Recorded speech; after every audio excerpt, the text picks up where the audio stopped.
Reka twongere tubasuhuza kandi tubahe ikaze kwegeza Ubutumwa TV. Twongeye gushima Imana ko twongeye kubasanga ku screen yanyu aho mudukurikiye muri benshi. Ni ibyishimo bitangaje kandi byiza ku bantu bongeye gufungurirwa insengero nyuma y'amezi agera kuri 7 badasenga. Nubwo ari zimwe bagiye batangira gufungura gahoro gahoro, ariko kuri nguru twasengeho uyu munsi no wa mbere basenze nyuma yaho insengero zitangiye gukomorerwa. Turi kumwe n'umushumba waho aratangira twibwira, tubwire n'umudugudu. Turi kuri ADPR, arawudusobanurira neza, narangiza tubwire ibyishimo bafite kuri uyu munsi. Tubahaye ikaze. Murakoze. Nitwa Pasiteri Mazimpaka Celestin, ndi umushumba wa ADPR Paruwase Kamembe. Hano turi rero ni ku mudugudu wa Yerusalemu, niwo mudugudu ukurikira ku cyicaro. Tumaze rero igihe tutaterana, twageragezaga gutunganya ibyo dusabwa n'ubuyobozi, kubaka urukarabiro, gutunganya n'ibindi byinshi, ariko byagenze neza. Ni igihe kirekire abakristu bari bamaze igihe kitari gitoya badasenga. Mwe mwabyakiriye gute kongera kubona abakristu banyu? Byagenze neza, korari zanezerewe, bamaze kwitoza kuririmba no mugapfukamunwa nubwo bigoye, ariko bari bafashijwe. Nk'umushumba, iyi ni gahunda ya leta yo kwirinda icyorezo cya COVID-19 kandi ni ibintu byiza kugira ngo abakristo barusheho kuba ari bazima, n'ubundi kugira ngo twomeze duhimbaze Imana. Ni iki mwabwira abantu muri iki gihe nubwo baza gusenga, n'ubundi nk'abashumba babo murababwira iki muri ibi bihe? Kenshi cyane dukunda kubakangurira gukurikiza amabwiriza leta idushyiriraho. Leta niyo mubyeyi w'abaturage, ariko cyane cyane tubakangurira kubahiriza amabwiriza yo kwirinda iki cyorezo, kubahiriza gahunda ndetse no gutura. Twe gutura ubundi twashyizeho, twasabye kuri MTN Momo Pay, ntabwo bajya batura mu byibo kereka nk'abatagira telefone, bo bagerageza kugira. Tugereza rero kubafite ingamba zo guhugura ibyiciro byose, tugira abadiyakoni, tugira abaririmbyi, tugira amagroups anyuranye. Aho hose tubanza kwegera abayobozi b'ibyiciro, hanyuma tukabaha amabwiriza, tukagereza kwegera abakristo bacu. Ikigaragaraho biraboneka ko muri iki gihe bahura n'imbogamizi nyinshi, ariko ubu dufite ingamba zo kubegera kurushaho no gusenga, kandi bizagenda neza.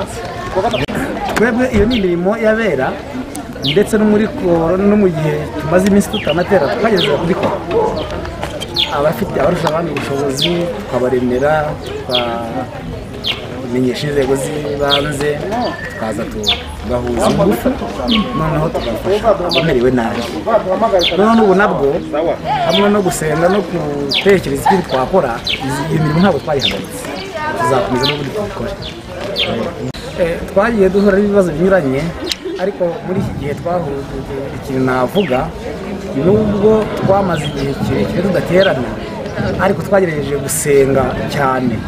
Ubundi kenshi twari tumenyere ko abantu badateranye ko bashobora kugwa bakarambara ntibanaboneke, ariko twashimye Imana tubona abantu banagaruka. Ubwo rero icyorezo cyatwigishije n'ubundi gusengera mu ngo, tukarushaho kwegera Imana cyane. Ariko mbere twagiraga imyumvire y'uko tudasengeye mu rusengero mu ngo, tukarusha mu ngo n'Imana yaratwumvise. Nagira icyo bwira abantu badukurikiye kuyogeza Ubutumwa TV, cyane cyane ubutumwa bwibande mu ngo, kuko tubonye ko hariho itorero rigomba kugirira ingufu. Gira icyo bwira imiryango itandukanye dukurikiye. Iyi miryango icyo ntayitangariza ni ukuko n'ubu icyorezo kiracyahari, nukomeza tukanirinda. Nta n'uwamenya, gishobora no gukaza izindi ngufu, bakongera kutubwira ati ntimwongere guterana. Icyo natangaza rero, twarushaho kwegera Imana, kuko ndetse no mu ngo cyane cyane, kuko itorero rya Kristo rihera mu ngo, abana n'umugore n'umutware w'urugo. Noneho abantu bakarushaho gusenga kurusha igihe cyose basengaga. Yesu abahe umugisha. reka tubashimire mwe mwari mudukurikiye. Ni ikiganiro duto tugiranye n'umushumba, ariko mwumvishemo amagambo menshi meza yiganjemo ibyishimo ko uyu munsi bafunguriwe hano ku mudugudu i Yerusalemu. Ni muri ADPR nk'uko twari twabivuze. Turashimiye ko mukomeza kudukurikira, kandi wakora subscribe ukadushyigikira, kandi ukomeza kubaka umurimo w'Imana ufatanyije natwe. Murakoze cyane.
Haleluya. Abantu bagare bari hirya no hino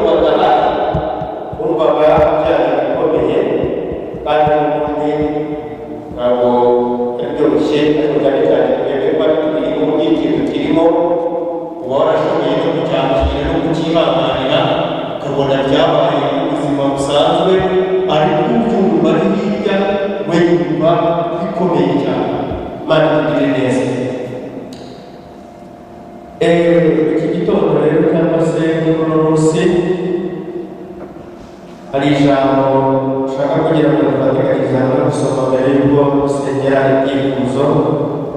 Iri jambo soma muri Zaburi 126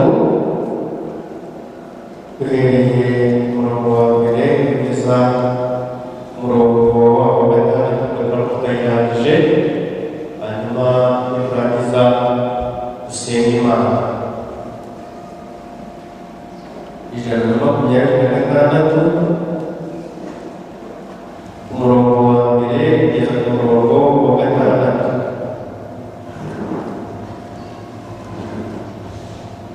Haravuga ngo indirimbo y'abazamuka. Ubwo Uwiteka yagaruraga abari bajyanyweho iminyago i Siyoni, twari tumeze nk'abarundi. Akanwa kacu kari kuzuye ibitwenge, n'indirimbo zacu n'indimi zacu zari zuzuye indirimbo.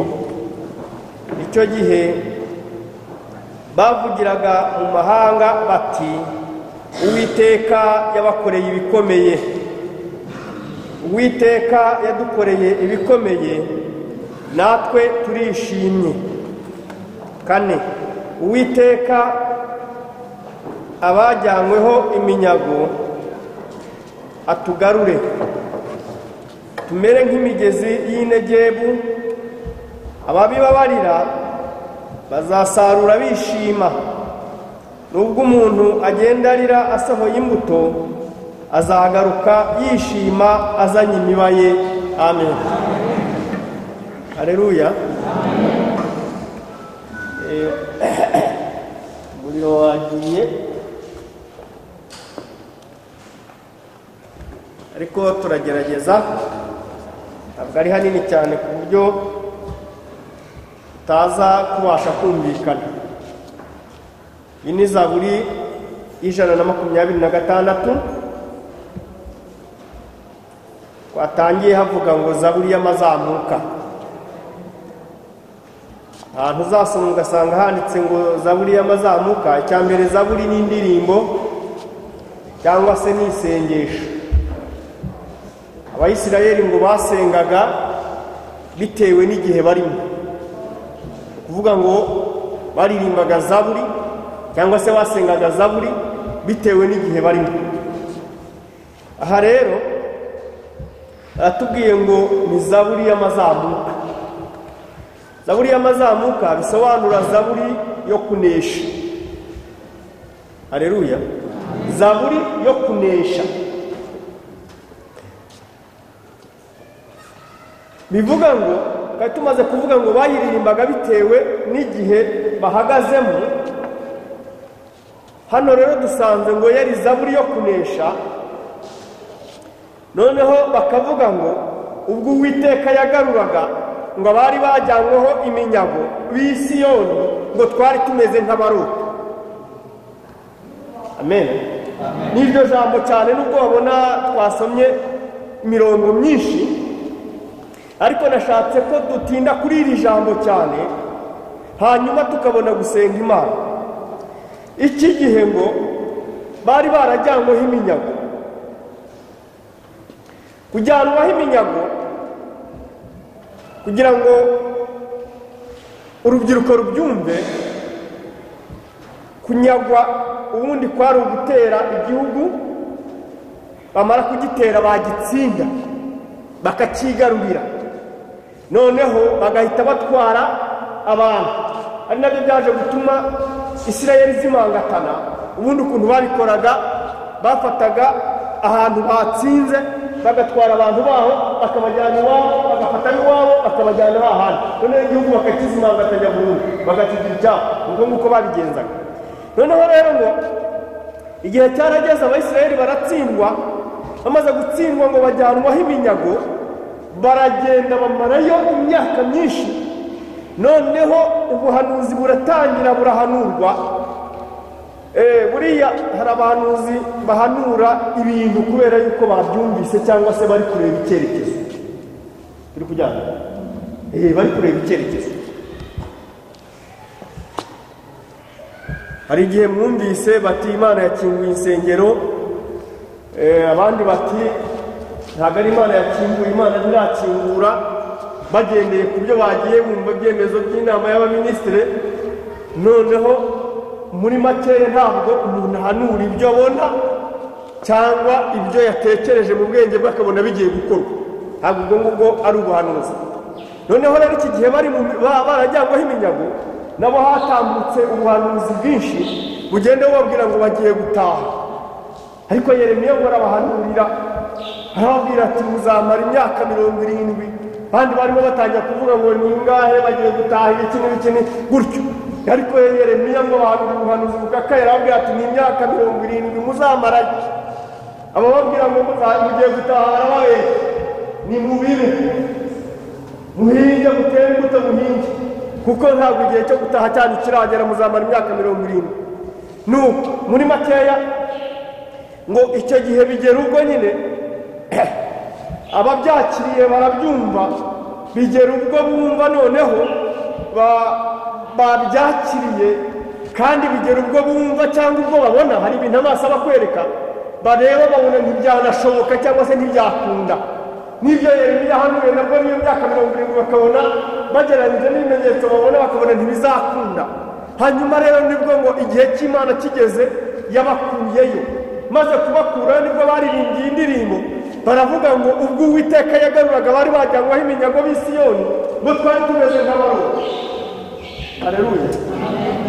Ngo twari tumeze nk'abarota, bivuga ngo ntabwo babashaga kubyumva.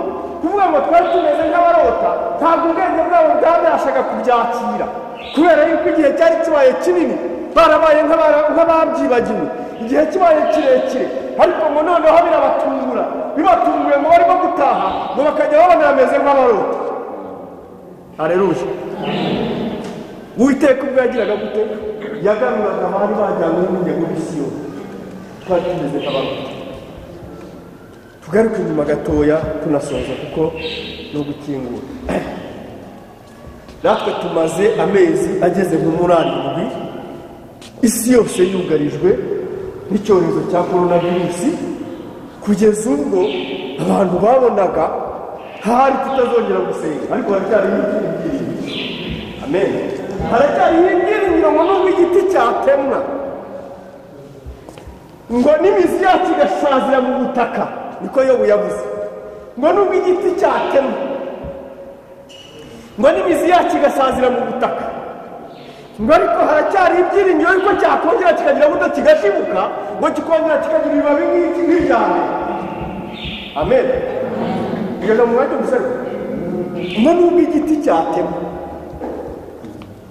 n'imizi yacu ngo yarangiza igasaza mu butaka, ngo ariko haracyari ibyiringiro by'uko cyakongera kigashibuka, ibibabi byacyo bikamera nk'ibyambere. Hanyuma iyi Zaburi nabo ubwo abari bajyanyweho iminyago b'i Siyoni batahukaga, ngo bari bameze nk'abarota. Aya magambo yombi wayahuza, nubwo twari tumaze igihe cyo tudasenga, ariko rero turasenze cyangwa tugiye gukomeza gusenga. Nubwo twicaye gutya muri 1.5 metero, hariho ibyiringiro by'uko tuzongera tukwicara nk'uko twicaraga na mbere. Amen. Ibyo ngibyo bigize gutya birahari, nubwo bitumereye nk'aho turota, ariko birahari, bizongera bibeho, kubera yuko Imana igize gute? Imana irahari. Amen. Imana irahari. Imana irahari. Baravuga ngo abanyarwanda ngo itera amapfa, bigatera n'aho bahahira. Ukuvuga ngo hateye indwara, ariko hazaboneka n'umuti cyangwa urukingo, tuzongere none dusubirane ibihe byacu nk'ibya mbere. Amen. Isengesho yo kwiriza ubusa yongera akorwe, abaririmbyi bongere barepete, twongere mbese twisanzure, tube mu rusengero barubagamo, tube mu rusengero nk'uko byari bikwiye. Imana yacu itugire neza. Reka dusenga Imana ku bw'aya magambo. Imana iduhana umugisha. Imana yacu, mu izina ry'umwami wacu Yesu Kristo, aya masaha turagushimye kuri uyu munsi wa none. Ugiye twabonaga bidashoboka, ariko noneho birashobotse. Hariho ibyiringiro rero yuko hari n'ibindi Mwami Imana bizakorwa. tukongera tugaterana nk'uko twateranaga. Kandi mwami Imana reka tugushime kuko waraturinze, turinda muri aya mezi ageze muri 7 yose mwami Imana tudaterana, ariko uyu munsi wa none twateranye. Waraturinze rero, nuhabwe icyubahiro.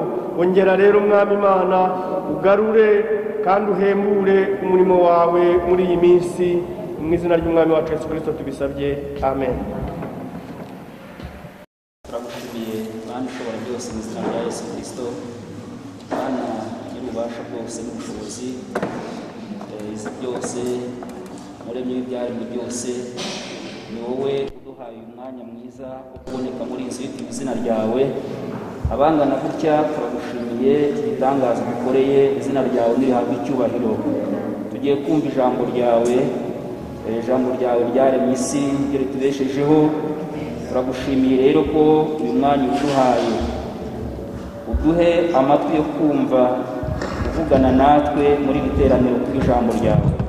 Dusengeye ugiye kurivuga kugira ngo umwuka wera abe ari umubashisha ijambo rikwiriye uko ubwoko bwawe.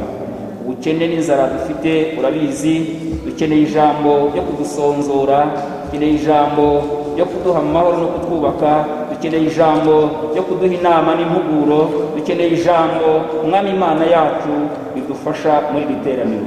Dusengeye umugaragu wawe kugira ngo umwiteho kandi umurengere, bisabye Imana data mu izina rya Yesu, amen. Haleluya. Yesu ashimwe. Dushimiye Imana ko yongeye kuduha uburyo bwiza bwo guteranira i Yerusalemu. Yesu ahabwe icyubahiro. Amen. Ntekereza ko abaruta ubwinshi twari dufite urukumbuzi rwo kongera guteranira hamwe hirya y'ibihe bigoye by'iki cyorezo, ndetse kuri bamwe tutanabonanaga, ariko Imana ishimwe ko twongeye kubonana. Yesu ahabwe icyubahiro. Amen. By'umwihariko rero nanjye ndashima Imana ko yongeye kunshoboza guteranira i Yerusalemu. Muyimpere icyubahiro.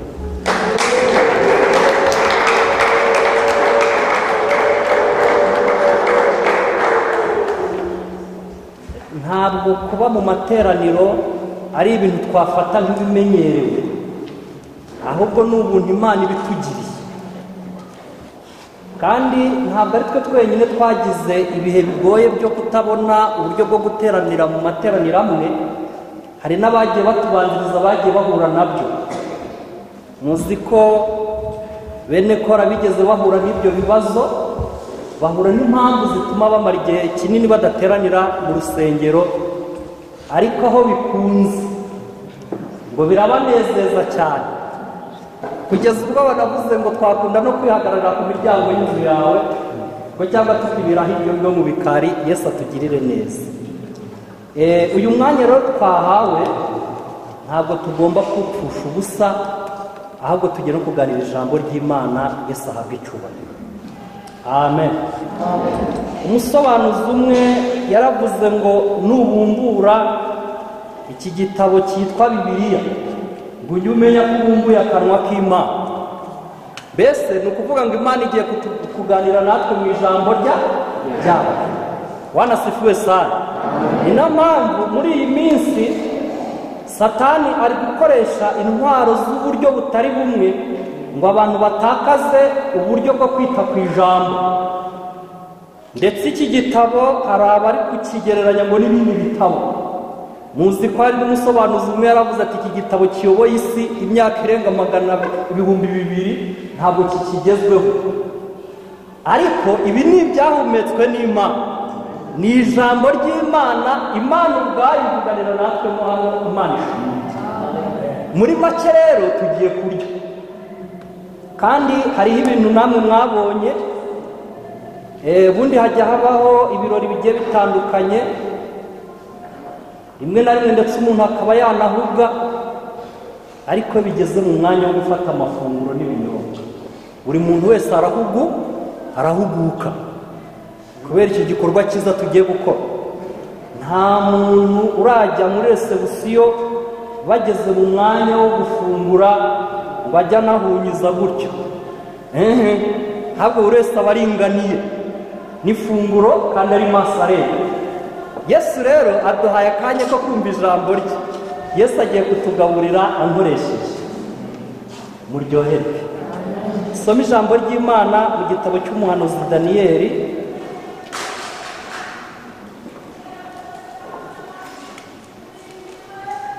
soma ijambo ry'Imana mu gitabo cy'umuhanuzi Daniyeli, igice cyaho cya 3, turasoma umurongo wa 16 tugeze ku murongo wa 18. Igitabo cy'umuhanuzi Daniyeli, igice cyaho cya 3, turasoma duhere ku murongo wa 16 tugeze ku wa 18.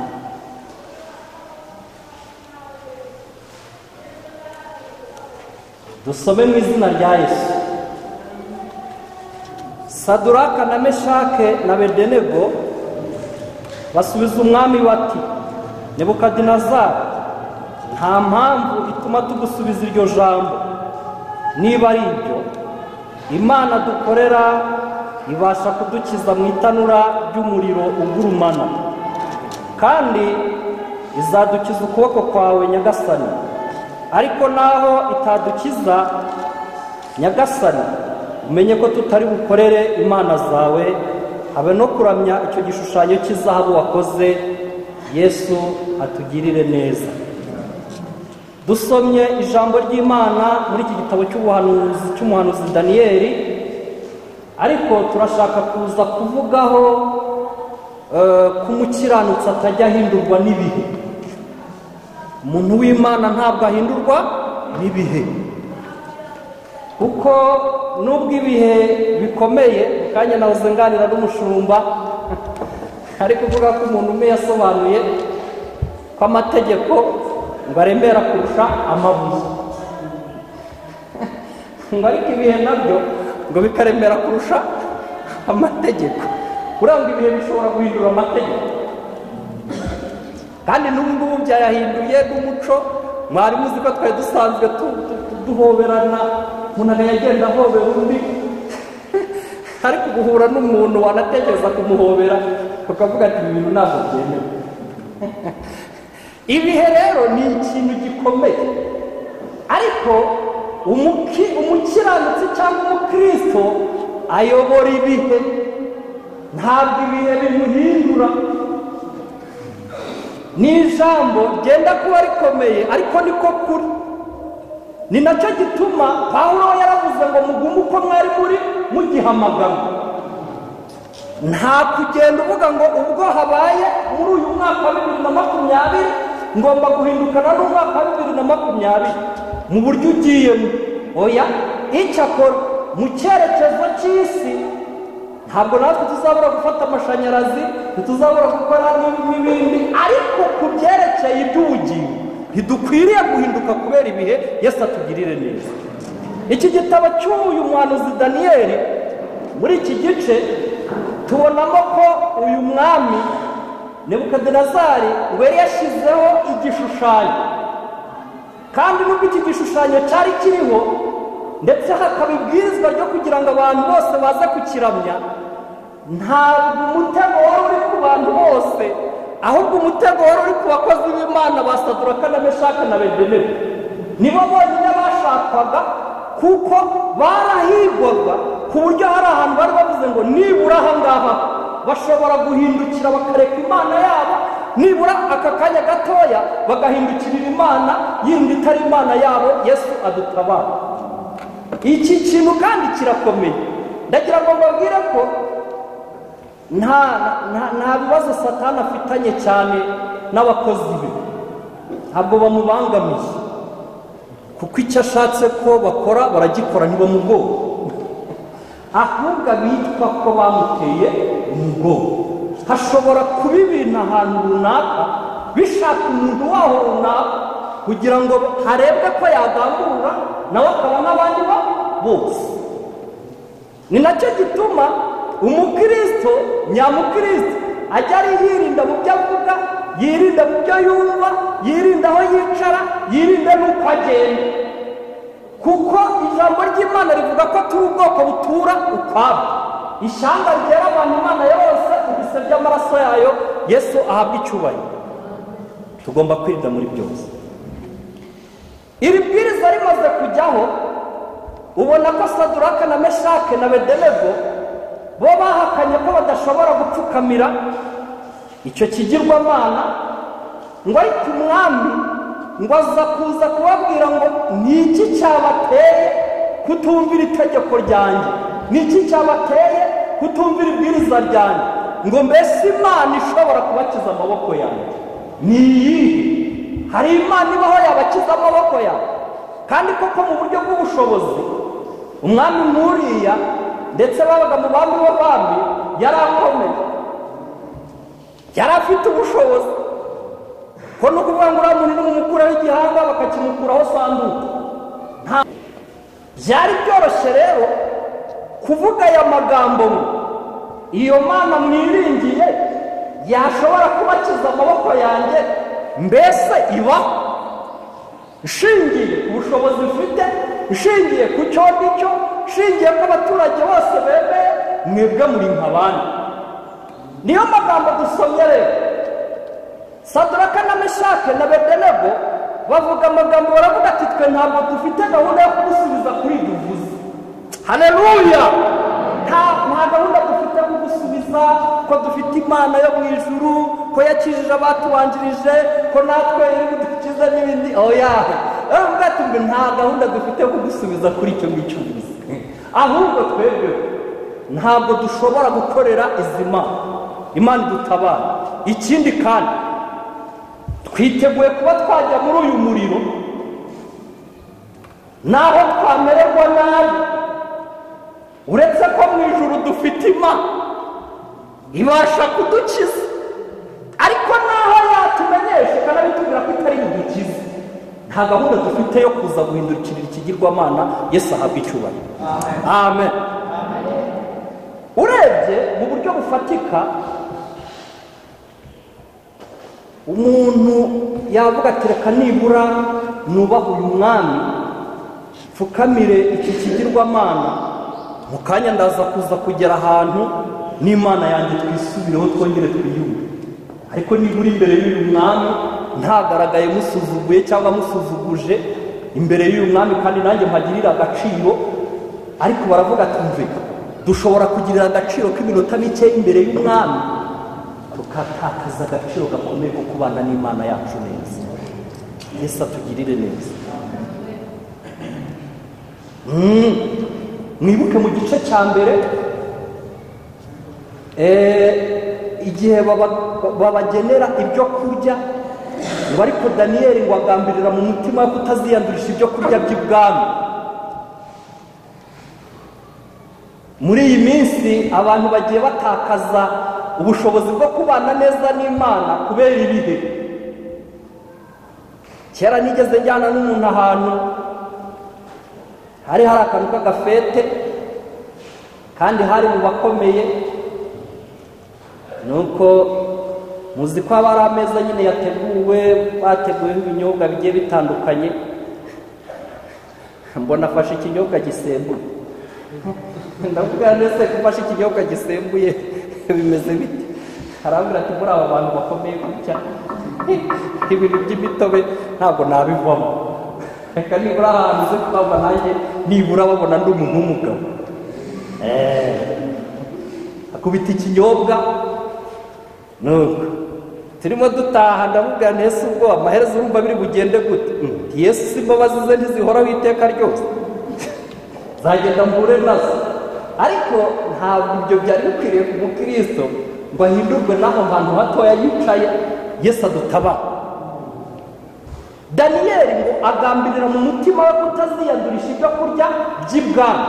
Kandi iri jambo naritekerejeho numva rirakomeye. Kuki?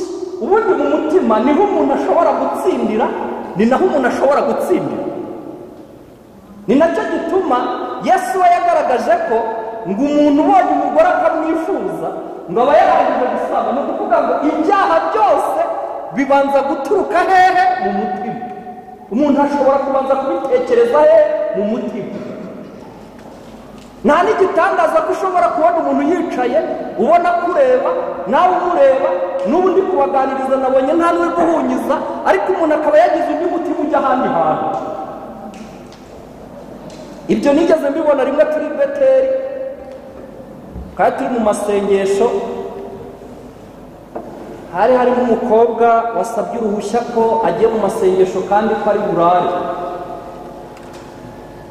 Uwo munsi umuhungu umwe nawe aba yamubwiye ati uyu munsi ni wo turi burarane, kandi nawe yari umupagani wo mu rusengero.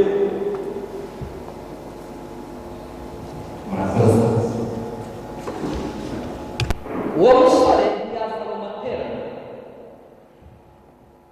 ariko aba hafi kuri telefone akajya amubaza aho ibihe bigeze.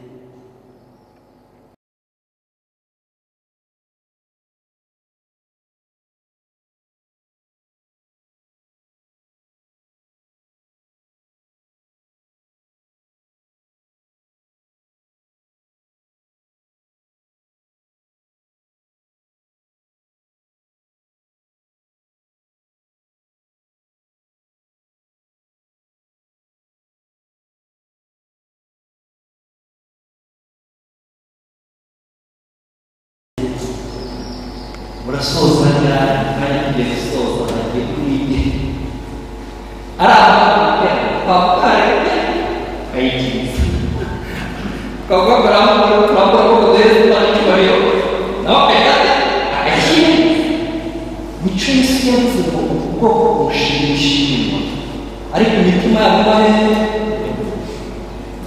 ntabwo mbagifite timba bakora ibimenyetso bagakora ibimenyetso bakagerageza imitima y'abantu. Cyo gituma ijambo ry'Imana mu Migani igice cya 23 harimo amagambo avuga ngo rinda cyane umutima ushira ibintu byose birimba ko ni mu bugingo bikomoka. Dusoje guteranira ntabwo nari neza cyangwa se wenda muvuge ngo ijwi ry'Imana mu misa ndavuga ngo abakobwa bera ntabwo haza kwazirwa ari umukobwa mubi. Hari umuntu umwe umukobwa we yicaye ku mutima akangira arangegera ngo waje ntakishije umutima nikoze mbabwiye ngo ku buryo iyo aza kuza nari ngiye gusoza iteraniro kuri abantu bari kubagaragaje bari yarize ko cyabafungura uko yizeye ko cyabafungura akabona abantu ibyo tugaragaje neza yatuganirizaga ariko tubwira ati sinamenye uko neza n'abandi Yesu akaba Daniel rero uyu mugambi yagambi ni umutima w'Ukristo wagomba kuba ni kwa kujya kuyiza kuko rimwe na rimwe ibihe bijya biza bikatwereka ibintu biteye ubwoba kandi hakaba hari ibintu bikomeye ariko iyi Kristo nawe ntakwiriye guhita atikira ngo avuge ngo mwigenda bitambuka he akwiriye guhita akomera ku mwami yikomeje. Amen. Abantu nubwo ibihe byangira nabi nanjye ndakomera ku mwami yikomejeho uko gukomera ku mwami yikomejeho bivuga imbaraga no gutambira ibintu byinshi bigiye bikomeye Yesu ahabwa icyubahiro. Ubu hari ibintu byinshi by'ibigirwamana bitari kimwe cy'icyari cyategereje kubatereza kandi biri kugenda bibwira abantu nimutakuramya mubaho nimutakuramya ntabwo mubaho. Urugero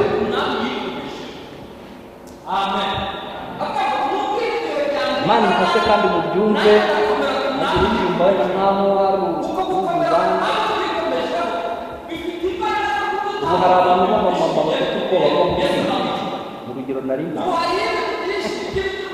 burya bufite ubwoba bwo gushyira kubera kandi imibare y'umubiri ndemeranywa nawe ariko imibare y'umubiri ihura ese ntibihura gute?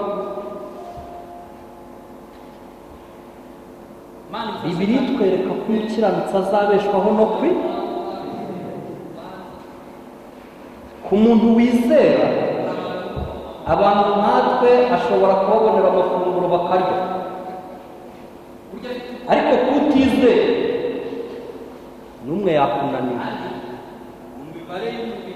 Ibyo biheka icyo kigirwamana kikaba giteye umwuma ubwoba, yego rimwe na rimwe bakanafatanya n'umupaka, bigeze n'aho umuntu asigaye asama kuri bamwe inda bakazihisha,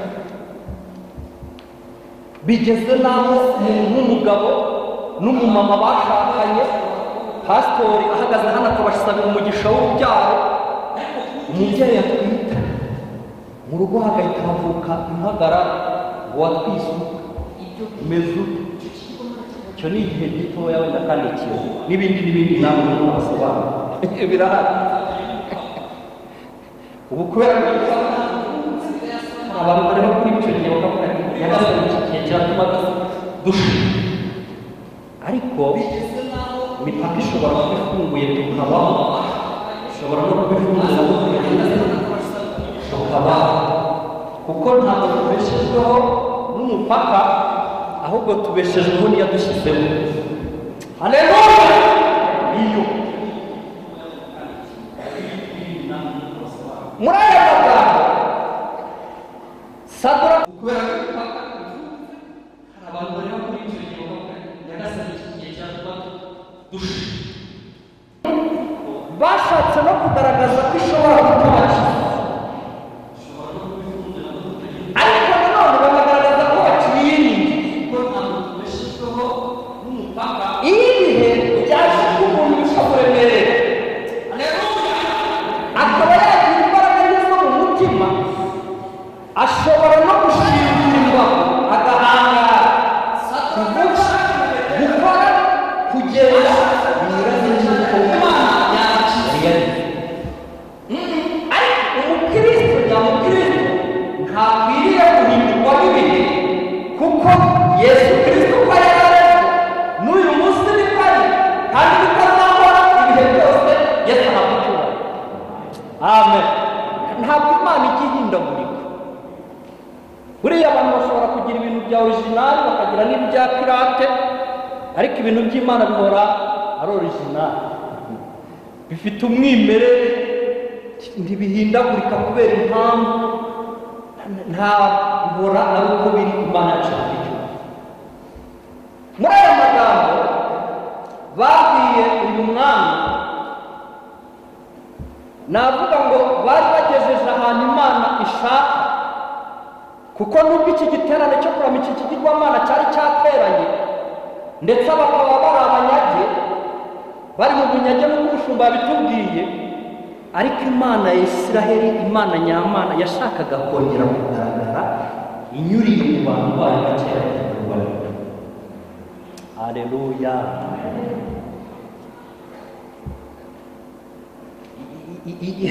Ibi bihembo bya korona bishobora kuba ko byaratumye abantu bongera gukumbura bamwe urwagwa, uretse ko atari mwebwe, abandi bakumbura ibindi bintu, baragenda bamererwa nabi. Icyakora ngo hari abari kubikora akavuga ati mbere insengero zifungurwa basi tuzagenda twihane. Ariko ndahamya neza ko abakristo bo mu mutima nabo tugira indirimbo y'108 iravuga ngo ngende umukristo mu mutima. Abakristo bawe bo mu mutima ntabwo bigeze bahindurwa n'uko insengero zigize ute zifunzwe, ahubwo barakomeje baba baki abakristo.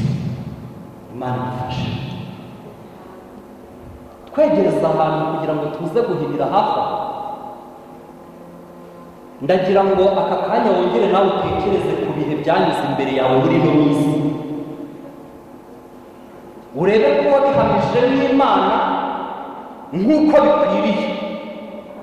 Hari ibiteye ubwoba by'uburyo butandukanye byakunyuze imbere, ibindi byumvisha amatwi, ibindi bihagararamo, ndetse n'ibi byose natwe muri rusange duhagazemo, ariko muri ibi bihe byose wabihagazemo undi. Ubu hariho ibihe nka bibiri bigoye, hariho ibihe bigoye byinshi, ariko reka mvuge bibiri aka kanya. Hariho igihe dusohorewemo cy'amagambo menshi ku buryo iki gihe cy'amagambo uretse umukristo nyamukristo ariko abantu benshi barafashwe. Ngeze nganiriza abantu mbabwira ku by'ibihe by'imperuka, umwe aranganiriza arambwira kese muyo uragira ngo ibihe by'imperuka bizasohozwe n'Imana ko ari twe tuzabisohoza? Ndamubwira nti ni ukuri ntabwo Imana koko ari izabisohoza, ariko niba uri umuntu w'Imana nawe si wowe wari ukwiye gusohoza iby'ibyo bihe. Ko Bibiliya irambwira ngo umuntu ushobora gushyira abandi cyangwa undi gisitaza imbere y'abantu wazabona ishyano, ngo kandi ntitukagira igisitaza dushyira imbere y'umuntu uwo ari we wese.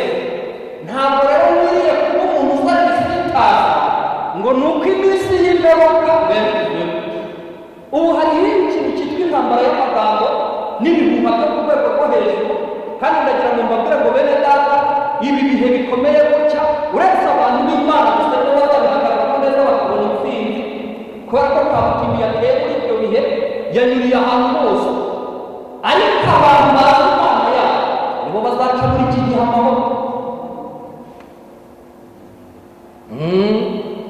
Ubu twandagaye kubera bene data ibihe byananiye.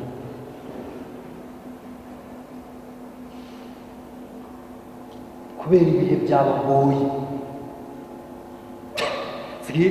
sigaye numva n'abantu bavuga bakavuga n'abapasitori bakabasebya atari nabyo n'ukuri kose. Ni ibihe bigoye kandi mfite ukuntu bambiranje kujya babwirana ngo we wango runaka bakora ikintu runaka, ariko ni Kristo nyamukristo nta ndumva. Icyo ni kimwe. Cya kabiri, hariho ikintu cyo kubana n'umuntu kwereka urukundo utakwereka urukundo mukazajya muhorana umusaruro wose. Mbese muri make kutagira imbabazi, kutababarira, ku buryo muri ibi bihe bigoye birimo icyo gihe kiruhije cyane harimo umwuka wa Satani wo kutababarira, ku buryo umuntu avuga ati ngiye runaka kabisa agende. Niyo mbonye numva ikintu kinyuze mu nda. Ariko iyo tuba turi gusirimba tuvuga ngo mu ijuru ryera tuzaribanayo, ariko ndagira ngo mbabwire ngo dukwiriye gutunganya ibyo bintu tukirimo, kuko mu ijuru abantu bangana ntabwo bazagerayo, abantu batagira imbabazi ntabwo bazagerayo. Yesu yabivuzeho aravuga ngo hahirwa abanyambabazi kuko aribo bazazigirirwa. Yongera aravuga ngo nimutababarira abandi na so mu ijuru ntazabababarira. Aho kandi wavuga ati ntabwo namubabarira atansabye imbabazi. Yesu yaravuze ngo ahubwo tujye tubababarira batagombye no kuzigusaba.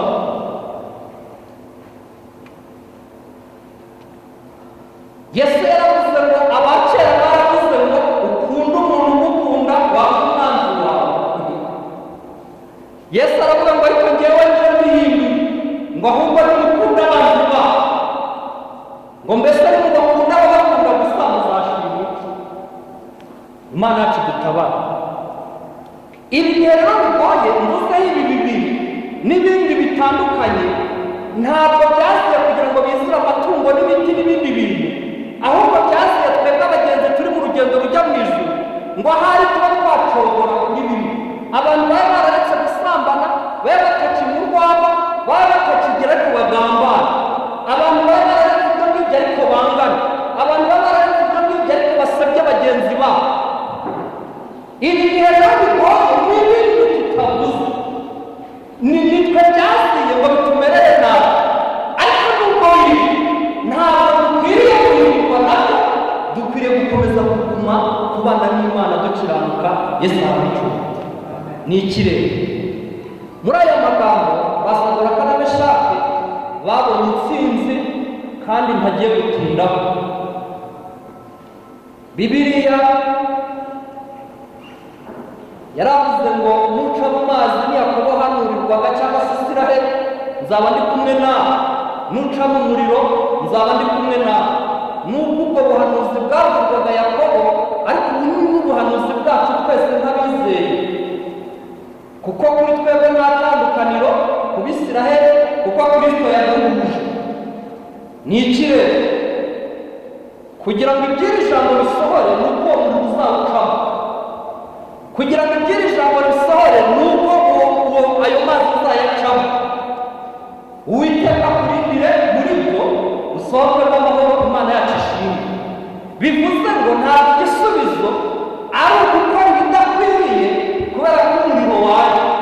Igisubizo si ugukora ibidakwiriye kubera ko tugeze mu mazi, ahubwo umwami twizeye abibanamo natwe. Imana ishimwe. Bene data batubajije bahuye n'akarengane k'uburyo butandukanye. Nagiye nkurikirana bikeya ku byabo, ariko mbonamo ibintu byinshi, ariko mbonamo ikindi cyanshimishije. Ngo mu gihe babaga bari mu karengane, bari kugirirwa nabi, abagore bamwe bari kugirirwa nabi cyangwa se abagabo bamwe, ngo aho kugira ngo abandi nabo bihakane umwami, ngo bafataga gahunda bakaririmba, ngo baririmba kugira ngo abantu bari mu mibabaro ngo bashobozwe kandi bagire imbaraga zo kwihanganira imibabaro bazasoza amahoro. Muri iyi minsi ubihagazemo we bahita bavuga ko ari ingaruka z'ibyaha. Wacuruje ntibyemere, bahita bavuga ngo ni imikoshi. Wabyaye washatse ntibyemere, bahita bakurura amakuru mu biseku. Wahuye n'izindi ngorane, atumvura n'uyu. Rimwe na rimwe ikibabaje ni uko tubikorera bene data dusengana. Rero yaba twakagiye tuvuge ngo nimukomere, Imana iri kumwe namwe, tubaririmbire babashe kwihanganira biriya bintu bicemo, Yesu amutabara. Muri ibi bihe rero bitandukanye tumazemo iminsi by'uburyo butari bumwe, harimo ibihe byakugezeho, kandi ibyo bihe byakugezeho intego yabyo ari kugira ngo wihakane umwami wawe. Birashoboka ko mu byo wavuze rero hari aho wamwihakanye mu magambo, hari aho wamwihakanye mu bikorwa, hari aho wambaye kuvuga ibyo utari ukwiriye kuvuga, ndetse unakora n'ibyo utari ukwiriye gukora. Ariko umwami wacu kuri iki cyumweru yongera guserukana imbabazi, ngo nibura aho twebwe twahindutse mu bihe byakize kubera ibihe bigoye, yongera tugirire imbabazi muri iki gihe, kandi twongere tugire imbaraga zo guca muri ibi bihe bigiye kuza imbere. Yesu natugirire neza. Saduraka, Meshaki na Abedenego barahiye, ahubwo ngo bavuyemo nta n'umwotsi ubarukaho. Turashaka gusenga Imana. Wahagurutse muri uru rugendo uvuga ko umugezi ujya hehe? Mu ijuru. Kandi koko niko biri, niko duhagurutse dufite ibyo byiringiro. Ariko muri uru rugendo turimo turuhuriramo n'ibihe biruhije. Muri ibi bihe biruhije cyangwa bigoye, ese nabihagazemo nde? Wabihagazemo ute? Nta hantu warwaye ugatsinda. Kandi ndagira ngo mbabwire ko bene data, mu bintu bya mbere bibaho byiza ni ukumenya ko umuntu yatsinzwe. Niba hari ikintu kigoye kinaruhije, ni ukumenya ko umuntu atatsinzwe. Iyo utamenye ko watsinzwe, uba ufite amahirwe make yo kuzabona umusaruro. Ariko iyo wamenye ko watsinzwe, haba hari ibyiringiro ko avuga ati aha nari mparendewe nyegura, hakaboneka umurandasi ukongera ugashikama. Imana yacu ishimwe. Nacyo gituma rero muri iyi minsi, muri ibi bihe byatugoye cyangwa se bigoye, hari ibyagiye bidutsinda rimwe na rimwe kubera ibihe. Ariko ntabwo twari dukwiriye guhinduka kubera ibihe, twari dukwiriye gukomeza tugahamya Imana yacu tugirire neza. Kubw'ibyo rero turashaka kongera tubwire umwami wacu, nubwo ibihe byaje biteye ubwoba imbere ya Saduraka na Meshaki na Abedenego, ariko Imana yarabatabaye kandi irwanamo nabo. Natwe kandi n'uyu munsi Imana iracyadutabara, kuko ntabwo yigeze ihindagurika. Urukundo rwayo n'imbabazi kuri twebwe ngo tugirire neza. Ariko nanone aho umuntu yatsinzwe, turashaka twongere tubwire Imana ngo Mana nyir'utugirire imbabazi. Erega ibihe byatugezeho bigoye, biruhije, nk'abantu turatsindwa, turaneshwa, turagandura gukomera kwacu ku busa, ariko Yesu tumanikiye amaboko urusengero rwawe rwera ujye utugirira imbabazi. Abimana yashoje gutsinda no kunesha muri ibi bihe, namwe ijambo ryongeye kubabwira ngo nyamuneka mureke twirinde guhindagurwa n'ibihe, kuko umwanya wacu byose niwugira uti ubitegeka, kandi niwudufata akaboko akagucisha muri byo Imana yacu yacu. Tujye gusenga Imana. Urahari igihe byagoye ugateshuka, ugakora icyo utaba ukwiriye gukora, ukavuga icyo utaba ukwiriye kuvuga kinyuranye n'ibyo Imana ishaka. Haguruka ku maguru yawe yombi, ubyemereye Yesu, ubyemereye Imana, ubyemereye iri jambo, maze ubihamishe guhaguruka mu iterambere ry'abera. Bwira umwanya wawe umutima mu mwami, girira imbabazi, girira imbabazi, girira imbabazi. Tugiye gusenga Imana. Ntabwo tubuze kujya mu cyo, nawe urabizi ukuntu ibihe byakugoye, kandi ukuntu wabyacokoje muri biracogora biranisha, ariko dufite umwami w'umunyembabazi, dufite Imana y'umunyembabazi yiteguye kutugira imbabazi no kuturengera. Yesu